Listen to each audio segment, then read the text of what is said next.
చాలామంది పిల్లలు డిగ్రీ వైపు వెళ్తుంటారు. దాంట్లో ఎక్కువగా చూస్ చేసుకునేది బీబీఏ, బీసీఏ. సో మీరు బీబీఏ, బీసీఏ వైపు వెళ్ళాలనుకున్నప్పుడు ఒక రైట్ ఇన్స్టిట్యూషన్ని సెలెక్ట్ చేసుకోండి. రైట్, ఆ విషయానికి వస్తే మార్వాడి యూనివర్సిటీ, రాజ్కోట్, గుజరాత్ మీకు డెఫినెట్లీ హెల్ప్ చేస్తుంది. ఇది ఒక మంచి ఇన్స్టిట్యూషన్ చెప్పొచ్చు. దీంట్లో మీకున్నే బెస్ట్ ఆప్షన్ ఏంటి అంటే మీకు 3 years డిగ్రీ ఉంటుంది, as well as 4 years honours degree కూడా ఉంటుంది. సో ఎవరైతే 3 yearsలో ఎగ్జిట్ అవ్వాలంటే అవ్వచ్చు, లేదా 4 years హానర్స్ డిగ్రీ చేసుకోవచ్చు. దీంట్లో స్పెషలైజేషన్స్ కూడా ఉంటాయి. కంప్యూటర్ అప్లికేషన్ తీసుకుంటే ఆర్టిఫిషియల్ ఇంటెలిజెన్స్, మెషిన్ లెర్నింగ్ కావచ్చు, డేటా సైన్స్ కావచ్చు.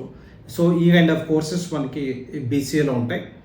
బీఏలో వచ్చేప్పటికి మీకు బిజినెస్ అనలిటిక్స్ కావచ్చు, లేదంటే ఇంటర్నేషనల్ బిజినెస్ కావచ్చు, అదేవిధంగా డిజిటల్ మార్కెటింగ్ కావచ్చు. ఇవన్నీ ఆప్షన్స్ దీంట్లో ఉంటాయి. సో మరిన్ని విషయాల కోసం 9059052378 కాల్ చేయండి. మార్వాడి యూనివర్సిటీ గురించి మరిన్ని విషయాలు తెలుసుకోవాలనుకుంటే లైక్ చేయండి, షేర్ చేయండి, సబ్స్క్రైబ్ చేయడం మాత్రం మర్చిపోకండి.